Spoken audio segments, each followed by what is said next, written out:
পার্লামেন্টের থেকে এই উপমহাদেশে যখন পাঠানো হলো, যারা পুরনো মানুষ, উচ্চশিক্ষিত মানুষ, তাদের এগুলো জানার কথা। স্বল্প শিক্ষিত যারা, তারা এই বিষয়টা হয়তো এই সমস্ত খোঁজ খবর রাখেন না, শোনেন না, যে ব্রিটিশ পার্লামেন্টে যখন আলোচনা হলো যে উপমহাদেশে, বিশেষ করে পাকিস্তানে, পূর্ব পাকিস্তানে এবং বাংলাদেশে কিন্তু মুসলমানের সংখ্যা বেশি, ছোট্ট রাষ্ট্র হলে মুসলমানের সংখ্যা বেশি, পাকিস্তানে তো আছে, তো এরা এত ধর্মভীরু কেন?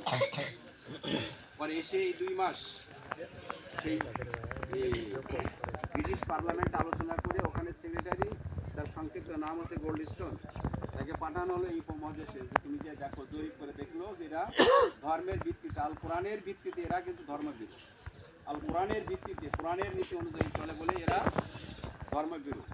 তখন মুসলমানদেরকে কি করে কোরআন থেকে সরানো যায়, এইভাবে চেষ্টা সাধনা করে অমুসলিমদেরকে সুযোগ সুবিধা বেশি দেওয়া শুরু করলো।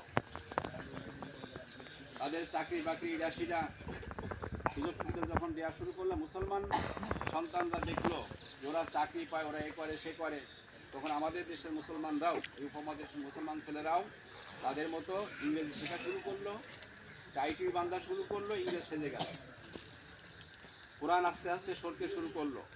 সেই কোরআনটা এখন তাকে আছে, কিন্তু অন্তরে নাই। মুসলমানদেরকে কোরআন থেকে মাইনাস করার কারণেই কিন্তু আমাদের এই লাঞ্ছনা, গঞ্জনা, অপমান, অবদস্থ আমাদেরকে সইতে হচ্ছে। এর প্রেক্ষাপটেই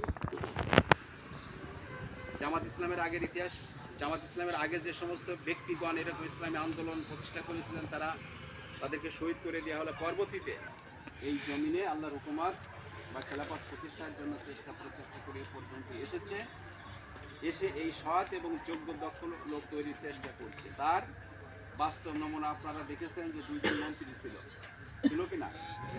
2001 সাল থেকে 2006 সাল পর্যন্ত 2 জন মন্ত্রী ছিলেন।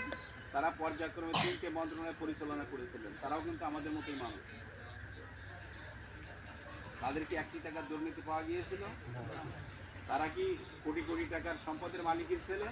তাও না, তারাও কিন্তু গরিব মানুষের সন্তান।